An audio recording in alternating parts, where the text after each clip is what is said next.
So here at Ridge Runners, we're going to end Black History Month by bringing you the story of Ted Corbitt, the father of American distance running. Ted Corbitt was born on January 31st, 1919, the same day actually as Jackie Robinson. Although Jackie Robinson was born to a family of sharecroppers in Cairo, Georgia, Ted Corbitt was born on a cotton farm, the grandson of slaves actually, near Dunbarton, South Carolina. Corbitt and his family moved to Cincinnati, Ohio during his childhood, where he would attend Woodward High School before actually going on to attend the University of Cincinnati, go Bearcats, where he competed in shorter, quote-unquote, track events like the half mile and mile. While a student athlete at the University of Cincinnati, Corbitt, like many other black athletes and just black people across the country in the 1940s, endured many racist and discriminatory events and occurrences. White athletes would refuse to compete against him and boycott in meets where Corbitt was allowed to run, and Corbitt was also forced to stay in separate hotels from his teammates. Now, I mentioned in the beginning that Corbitt was the grandson of slaves, and just now mentioning on the way he lost out on his college track career due to the racist protests of white athletes at other schools. But don't go thinking this story is all in the past. Corbitt finished 17th in a field of 35 in a 24-hour race in 2003, which, fair, is 20 years ago. But if you're watching this video and you're a trail ultra runner, I bet this man was running races, and running well, within your lifetime. And I'm sure that you, like me, have treasured stories from and memories with your grandparents. And this man, who we all could have one day just shared the trails with by happenstance, his grandparents were slaves. And when he was an athlete in college, he wasn't allowed to compete because white athletes just wouldn't let him. History happened not all that long ago, and really not all that long ago, especially in this case. After his time at the University of Cincinnati, Corbitt served in the Army during World War II, experiencing life as a soldier in the then segregated armed forces. Yes, it wasn't just college track races and, as we learned in middle school, public bathrooms or drinking fountains or lunch counters. In World War II, the U.S. Army was segregated. Black soldiers specifically were withheld from serving in frontline units and relegated to working as cooks or drivers, most commonly. It is noted that Corbitt himself served in Okinawa in the Pacific Theater of the War, but in what capacity exactly I can't find records of, and I frankly don't think it's important enough to do a FOIA request on, given just how many other important things are going to come up later on in his story. So, fun fact, if you do want to do a FOIA request, FOIA being the Freedom of Information Act, if you're curious, the government makes you pay for it.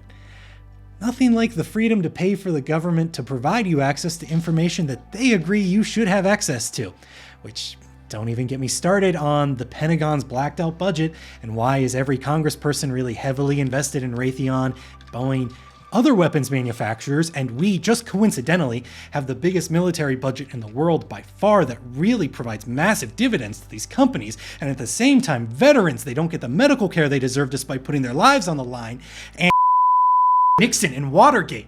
Do you guys not know about Watergate? I, allegedly am being told that I need to apologize for that outburst.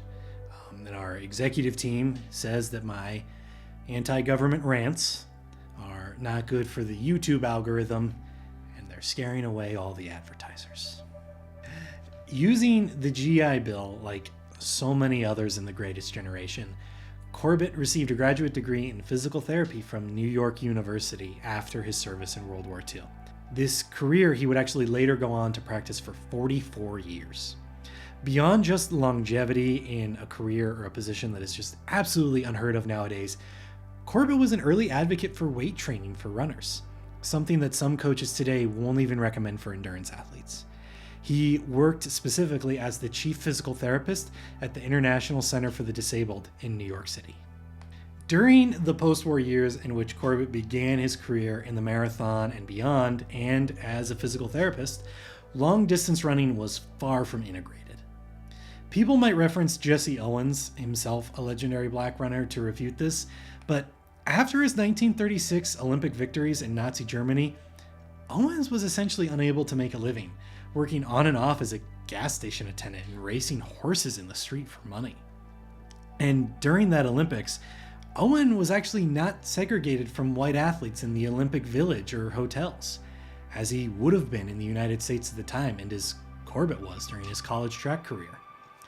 And after Owens returned home with 4 gold medals around his neck, the president at the time, FDR, didn't even invite Owens to the White House to celebrate his achievement. One nowadays that we learn about in elementary school is proving that multiracial societies like the United States are inherently superior to an ethno-state based on genocide like Nazi Germany. But despite that and what you or I learned in elementary school, Owens didn't really live in a multiracial society. He lived in a racist, segregated one. And his treatment once the moment of glory on the Olympic stage was over is clear evidence of that. Back to Corbitt, though. So another thing about Corbitt is that he was a run commuter long before the phrase was actually ever mentioned or probably invented, often running 20 miles from his home in the Marble Hill section of the Bronx to his office in downtown Manhattan, sometimes even running back after a full workday. He was also the first run streaker that we have record of enough to say that he was the first man known to have run every single day for over a year. During this time in the 50s and 60s, Corbitt became a mainstay in the running community in the United States, which, if you don't know, at the time was actually a pretty strange and eclectic community to be a part of.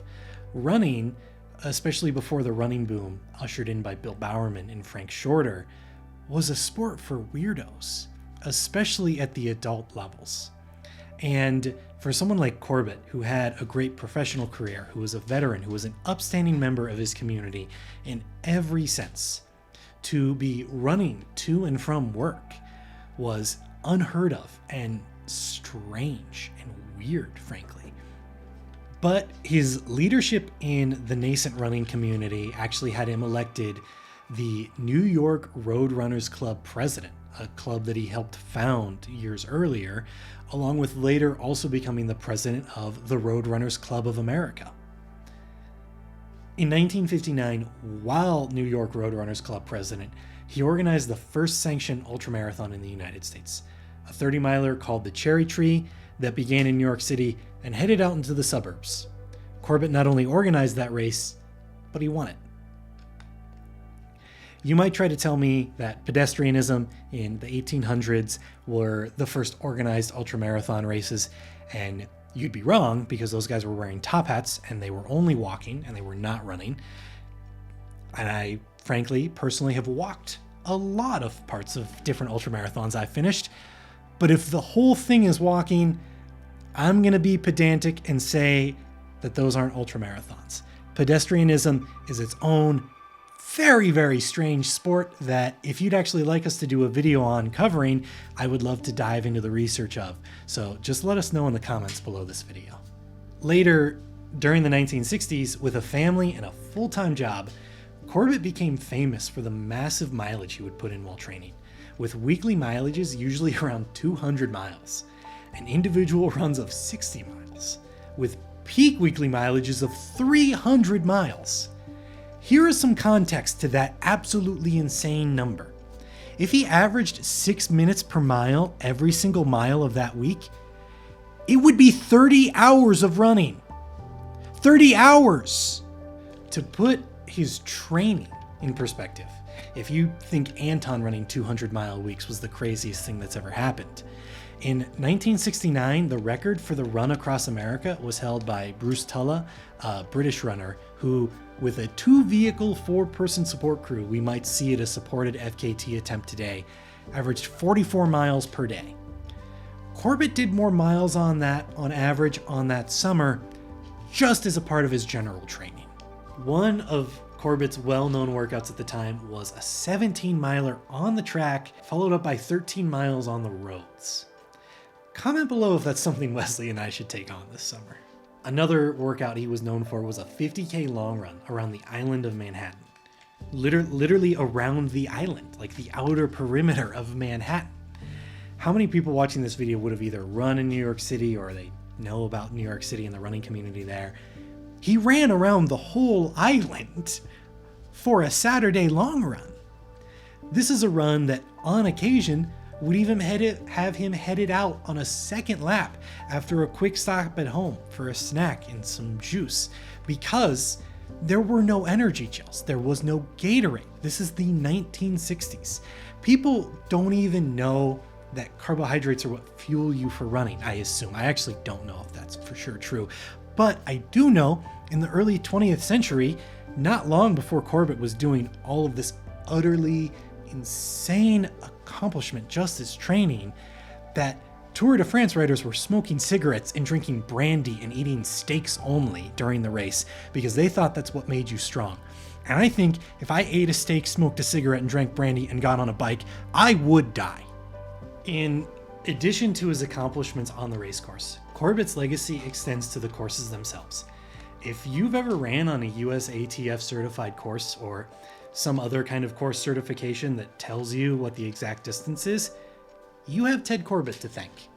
He was an early adopter and advocate for what is known as the Jones counter method of course measurement. It's a method where a device is attached to a bicycle wheel and the course is ridden in order to provide a measurement with a much smaller margin of error than others. At the time, race courses were being measured with car odometers, which were highly inaccurate. If you ever see somebody complain about the distance on their GPS watch not matching the actual race course distance, make sure to let them know that the course is actually probably the thing that's more accurate, and that they need to be thanking Ted Corbitt, that race courses in the United States are as accurate as they are, instead of later whining on Strava about how their watch only says 12.9 instead of 13.1. Corbitt was also heavily involved in the creation of the New York City Marathon course, one of the most famous in the world, a course renowned for its ability to showcase the culture of the city that Corbitt lived and worked in for much of his life. A true overview of his accomplishments on the race course would be near impossible to cover in video format, considering he competed in 223 marathons and ultras over the course of his lifetime. If that's something you're interested in, Corbitt's son Gary actually maintains a website dedicated to his father that we'll link here, and also a short video by Vice detailing how Gary is working to maintain his father's legacy. It's only about 5 minutes, and I promise you it is more than worth the watch. But all that said, here are some highlights. At one point or another, Corbitt held the American records for 25 miles, the marathon, 40 miles, 50 miles, and 100 miles. He was a 4-time winner of the Philadelphia Marathon. He was the 1954 U.S. Marathon Champion, the 1968 National 50-Mile Champion. 5 times he competed in what was the de facto Ultra World Championship at the time. It was the UTMB of its day, the London to Brighton Road Race. He never won, but he had multiple second-place finishes, including once finishing within a minute of the winner. In 1974, Corbitt finished his last Boston Marathon at the age of 55 in a time of 2 hours, 49 minutes, and 16 seconds. That time was only 34 seconds slower than his first finish at the Boston Marathon, which was in 2:48:42. He finished the Boston Marathon 22 times in between those 2 runnings. Corbitt also finished 5th at the inaugural New York City Marathon at age 50, and he represented the US in the 1952 Olympic Marathon, where he finished 44th in Helsinki, the first African American to run in the Olympic Marathon, a marathon that Gary Corbitt says he very well could have run faster and competed higher. It was only his 7th attempt, I believe, at the race distance. I list all these accomplishments, but to me what's really staggering is that Corbitt was a force on the roads well into his 50s. That 5th place finish at the inaugural New York City Marathon in 2:44:15 to kick off that decade of his life is just absolutely staggering. And while I love that the running community now is much more inclusive and it's less based on speed than it was at the time, there's something about knowing that there were at the time men out there running marathons so well and so fast into their 50s, carrying on this immense kind of accomplishment that they have there, that to me is incredibly motivating as someone who's actually never even finished a road marathon despite having run a few ultras. By his 60s though, Injuries and aging had relegated Corbitt to walking race courses, which, while he at the time didn't consider this to be part of his accomplishments, his son Gary includes them in his race accomplishments, and I would as well, especially in your 60s. I think you are more than allowed to walk a 24-hour on the track. This is something that he continued to do and continued to do well into his 80s. In his 8th decade of life, he was still out there competing at ultramarathon events in his own way. Suffice to say, most of us could only dream of a running career like that. So long-lasting and durable in an ephemeral sport where the injury rate is 100%. Beyond running and his involvement in the community at large, Corbitt was an avid photographer, a dedicated husband and father, a healer in his professional life and his work as a physical therapist, and a noted leader in his private one in the running community. Corbitt passed away in Houston, Texas at the age of 88 in 2007. Maybe it's just that I got into ultra running in Ohio, or the media I personally chose to engage with, or the fact that my focus is on trails instead of roads. Although, let's be fair, I've watched all the movies, frankly, just ask Wesley. But Ted Corbitt is seldom talked about in the ultra running community, especially the way some other historic ultra runners are. The so-called pioneers of our sport are often mentioned and discussed at races and at group runs with reverence that is not undue, I might add. But nobody, when I was getting into this sport, talked about Corbitt. And I can't help but feel that's because Corbitt is a black man in a sport utterly dominated by white men and women. Even a mixed race person like myself, who is generally white passing, gets comments at races. Not mean-spirited ones, but still comments. The first ultra I ran, a 50K in southeastern Ohio, I was asked what part of Mexico I was from, and in the last ultra I ran, a 50K in western Montana, I was told that it must be nice to be so tan. But enough on that. I don't actually want to be polemic, but if you're feeling attacked by or upset about anything I've said in this episode, maybe take a deep breath or two and think about why that is, and really think about that. History and facts and things that have happened to people shouldn't make you feel like you're under attack. And maybe when you take those couple of deep breaths, remember to do that every time something on the internet makes you angry. It's something I have to work on too, so don't worry about it. Or better yet than all of this, when you're feeling that way, go outside, go for a run. Remember, you're a part of a community that's supposed to be accepting and welcoming to everybody. And if you want to be a part of that community, you should be a figure who does those things as well. As Knox Robinson, himself a legendary black figure in the running community, told Martin Fritz Huber of Outside Magazine, the running community, quote, had their opportunity to embrace Corbitt when he was alive, end quote. And not just after the summer of 2020, when everybody was trying to make their ineffectual statements that avoided real structural change to the many deep-seated issues around race in the United States. On that note, Knox, I'd just like to let you know that I was 10 when Corbitt died and living in Ohio. So I'm not sure if Ridge Runners had their chance yet, but we're taking it now, and I'm doing the best I can with it. Further, Robinson has said, quote, it's cool that there's a JFK 50 mile, but Ted Corbitt dedicated his life to ultra and ultra distance efforts. We need to have a monumental ultra race named after Ted Corbitt to signify his monumental efforts. A 15K with an ugly t-shirt halfway through December? That ain't it, end quote. And if you're a race director, particularly a black race director, or even if you're not a race director, but you're interested in trying to create a race that sums up the legacy of Ted Corbitt, that exposes his history to more people, to where they learn what they should be learning at these group runs and races, let me know. I don't know how I can help out, but I'm willing to try. And if you're not a race director, I can definitely introduce you to a few who might be able to help you with, health insurance or permits or something like that. We'll end once again with a quote from our subject himself. From the book First Marathons, Personal Encounters with the 26.2-Mile Monster, Corbitt said of the marathon distance, "The marathon demands patience and a willingness to stay with it. You must be willing to suffer and keep on suffering. Running is something you just do. You don't need a goal. You don't need a race. You don't need the hype of a so-called fitness craze. All you need is a cheap pair of shoes and some time. The rest will follow."